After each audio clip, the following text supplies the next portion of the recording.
when you put people together like this for training, there are a few things or three things that in my view you expect them to know. One, that they acquire knowledge,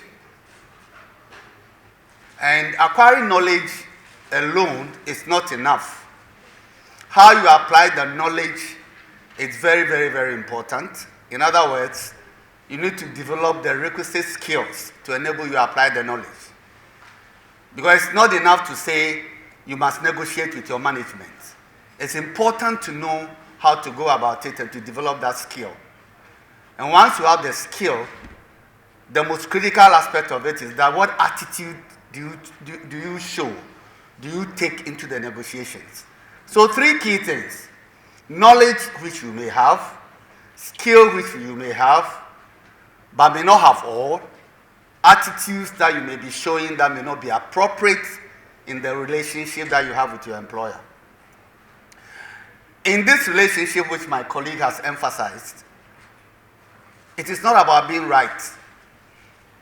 It is not about being right.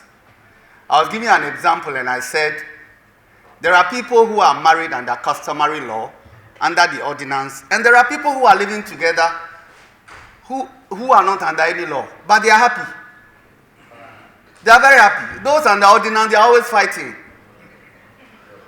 ILO emphasizes social dialogue. In other words, we must talk.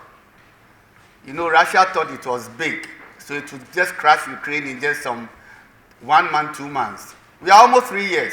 Next year, 24th February 2025, the war will be 3 years. So sometimes when you think you are strong, be careful. That is why the ILO is emphasizing the need to continue to talk, to continue to negotiate. I used to be a general secretary of a union, and I used to have a local union chairman. So good, I liked him, but I didn't like his attitude. You know what happened? There was a misunderstanding between the union and the company. It was a bank. And then we all happened to meet at a funeral. And we went there to greet them. We greeted them. When he got to the MD extended the hand and he jumped the MD and greeted the next person. The next redundancy exercise, he was in it. So, attitude is important. If you have a disagreement with your MD, doesn't mean you should respect him.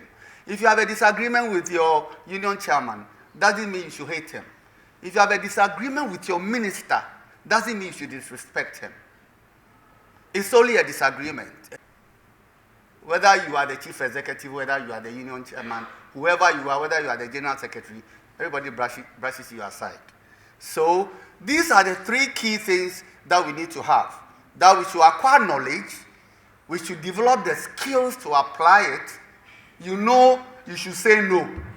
They have put something on the table, you disagree with it. Whether you bang the table and you say no, and you say, please sir, this one we cannot accept. Skipping. So these are some of the laws. We are a party to ILO Convention 98. Was passed on the 1st of July 1949, adopted by the ILO, and Ghana ratified it on the 2nd of July 1959, 10 years after. So we are a party to the right to organize and collective bargaining. And our laws are reflecting that. When you look at our Labor Act and all the collective agreements that we sign, and even our Constitution gives us a right to organize and collectively bargain our conditions of service. So that's what the law says. So nobody has the right to say, I'm not going to talk to you. But have at the back of your mind that, look, the employer is not happy that you are coming to intrude into what is historically his responsibility to decide the salary and conditions for workers that he has employed, who have become your members. But that's what the law says.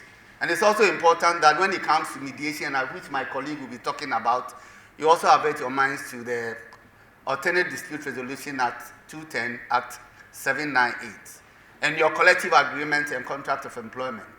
That forms the legal basis for the relationship between you and your employers. Subject to the provision of the Act, a collective agreement relating to the terms and conditions of employment may be concluded between one or more unions on one hand, and representatives of one or more employers or employers organization on the other hand. So that's what the law says, section 96. So the law says we should negotiate. We can negotiate a collective agreement. I'll not belabor the point. You know these already. I'm just reminding you.